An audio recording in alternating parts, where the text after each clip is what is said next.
everyone, welcome to the Back 40 Feet, where we talk about suburban, urban, and patio gardening. And today I'm going to talk about mulch, specifically buckwheat mulch.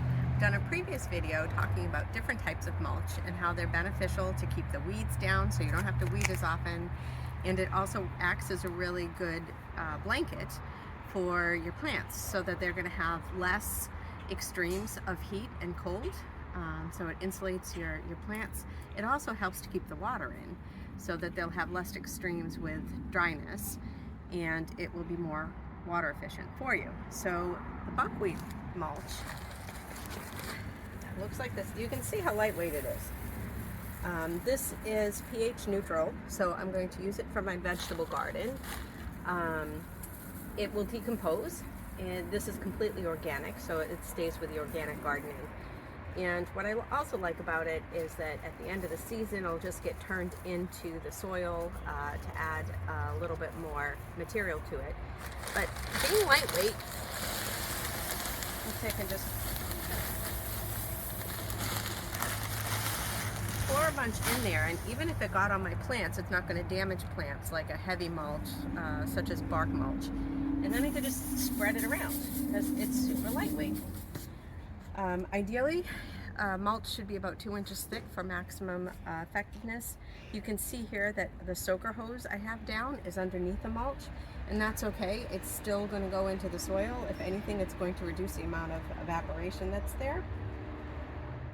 If you have any seedlings planted, you can just make a row in the shells so that your seedlings can still come up, and then you could move the shells back so that you could insulate the roots. As I said, I like this for my vegetable garden because it doesn't change the soil. The only disadvantage that I can see of with the buckwheat mulch is in a windy location. This is going to stay lightweight. It's not going to compact. It's not going to get mold like cocoa shells might. But because of that, it just will blow away in a stiff breeze unless it's been raining. So if your particular site is very windy, this probably would not be the mulch for you. As with any mulch that you're spreading down, it's better to get the soil damp first. Ideally, if you have some rain forecast, or if it had just rained, that would be a great time to spread mulch, because at that point the soil's really nicely saturated.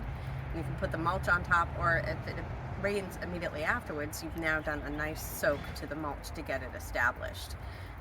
For today, I don't have any rain, so I watered it in my garden last night and then this morning so that the soil could get good and damp, and the weather should be conducive for keeping this mulch down.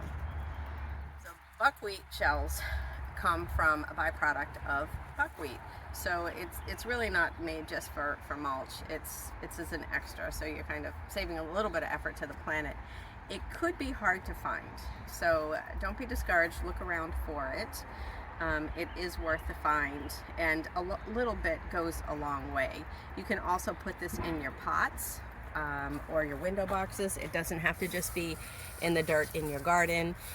And additionally, I just really like the look of it. It's clean. It is a dark color. That's not going to change with time. So if you do not want a dark colored mulch in your landscaping, maybe this isn't for you, but just know that this will not fade over time like some other mulches will.